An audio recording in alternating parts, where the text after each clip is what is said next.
Perfecto. Bueno, hola a todos. Hoy el video es muy corto. Realmente voy a hablar de un caso que me parece supremamente importante en el derecho de los Estados Unidos. Es un caso que se analizó en los años 50 en la Corte de Minnesota. Nos pone a pensar muchísimo sobre el deber que tenemos los abogados. Obviamente, dependiendo del caso en concreto, y ustedes lo van a ver, muchas veces uno tiende a guardar información para no perjudicar al representado del cliente, pero este es uno de los casos que, a pesar de que es bastante viejo, no deja de generar reflexiones sobre cada asunto en particular. Como les digo, vamos a explicar un poco en qué consiste y por qué hoy en día resulta tan vigente. Se llama Spalding versus Zimmerman. Se trata del caso de un joven de 20 años que se entiende como un menor de edad en Estados Unidos. Él resultó lesionado en un accidente de carro en el que era pasajero. Zimmerman era el dueño del carro y era la persona que estaba conduciendo el carro en ese momento. Digamos que las lesiones iniciales o principales que se dieron apenas sucedió el accidente fue fractura de costillas y contusión cerebral. Obviamente, como él en ese momento era un menor, estaba siendo representado por su padre, pues iniciaron las negociaciones, que normalmente también ocurre en Colombia de ese modo, que se llama la negociación de tipo extrajudicial, en donde bien sea el que causó el daño o la aseguradora, inician negociaciones para conciliar y llegar a un acuerdo. En este caso, se llegó a un acuerdo de $6.500, estamos hablando de los años 50 en Estados Unidos. Como se trataba de un menor, cuando se habla de conciliaciones sobre un menor, en Estados Unidos estamos con una norma procesal que te exige que ese acuerdo tiene que ser aprobado por la corte o el tribunal, digamos, del lugar en donde se originó el daño. En este caso, el tribunal encontró que era un buen acuerdo y lo aprobó. Que no se cuenta, digamos, durante este trámite extrajudicial que termina con una aprobación judicial, que Spalding fue valorado por uno de los médicos del abogado de Zimmerman. Y este médico encontró un problema de tipo de aneurisma en su aorta. No se lo dijo a Spalding, pero sí se lo dijo al abogado de Zimmerman. ¿Qué pasó? Que el abogado de Zimmerman guardó silencio total, probablemente para que el acuerdo, digamos, que no se fuera a caer y para que el tribunal pues no le exigiera una suma superior como resarcimiento de todos los daños. Finalmente, David Spalding tiene la mayoría de edad y se une al ejército, y en el ejército le hacen exámenes médicos y se encuentra que él tiene un problema en su aorta relacionado con el accidente de tránsito que sufrió años atrás. Entonces aquí, ¿qué es lo que sucede? Que ya Spalding, como mayor de edad, dice: no quiero seguir con este acuerdo, quiero anularlo, digamos que en palabras colombianas, quiero anularlo y quiero que hagamos nuevamente un acuerdo en donde tengan en cuenta esta lesión, que es una de las más graves y que evidentemente no fue tenido en cuenta porque por algo, digamos, se negoció por un valor y no por otro superior. Entonces, ¿qué sucede aquí? Que, digamos, ante este descubrimiento de este hecho, que no es un hecho sobreviviente, sino que es un hecho que se conocía desde el inicio, la Corte de Minnesota tiene esta tensión, por decirlo así.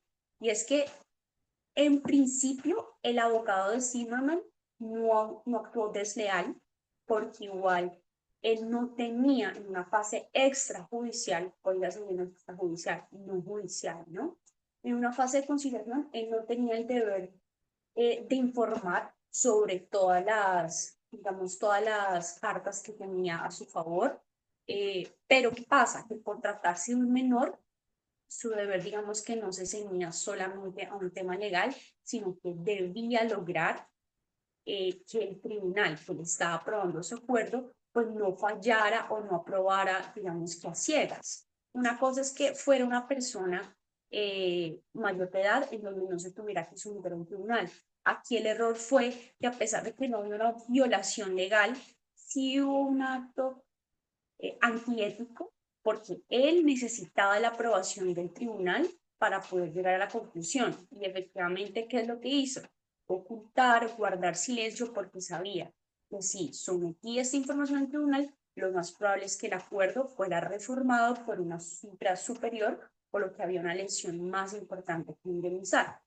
Entonces, si bien este caso es antiguo, el resultado efectivamente fue que la Corte dice el acuerdo se cae, tiene que reformularse, tiene que indemnizar a una cifra superior. Lo importante aquí es que no importa en el escenario en el que estés, siempre hay que hacer un examen de doble vareta. Tú como abogado tienes que cumplir con las obligaciones legales, es más que obvio, pero también con la obligación ética que te antecede.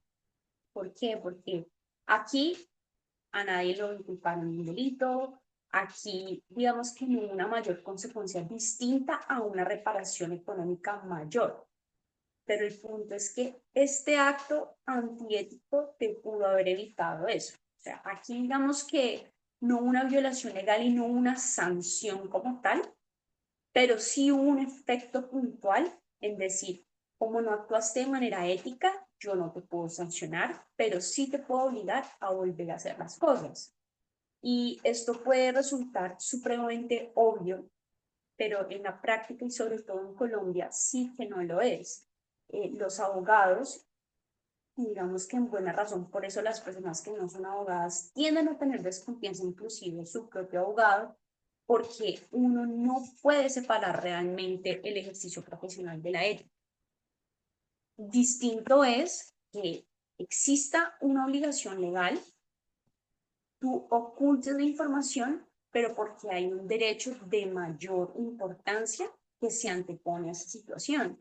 Pero en una situación como estas, en donde era muchísimo mejor haber resuelto todo de tajo, de raíz, lo que se hizo fue ocultar una información que luego salió a la luz por alguna situación. Entonces, pues aunque les comentaba, parece un caso muy sencillo, es un caso que de hecho hoy en día resulta muy relevante, tanto en el sistema estadounidense como en Colombia. Extrañamente tenemos este tipo de debates como tal en el Consejo Superior de la Judicatura, que es el cuerpo colegiado de jueces que analiza estos casos.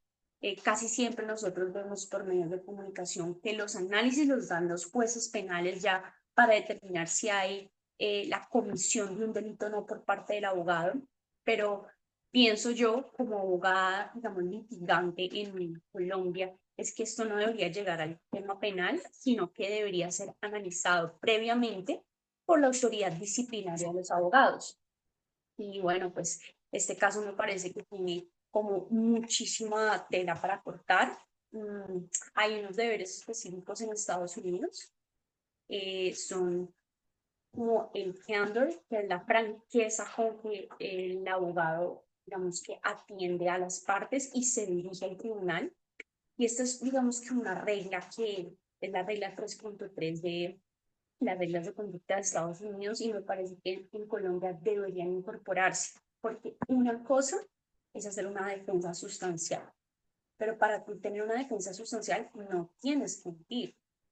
No hay como mejor modo de dirigirse a la autoridad judicial para defender un punto en específico jurídico que hablarle con franqueza al juez. Entonces, pues, este era el video de hoy. Me extendí un poco, pero quería que tuvieran como el alcance de lo que significa este deber de conducta.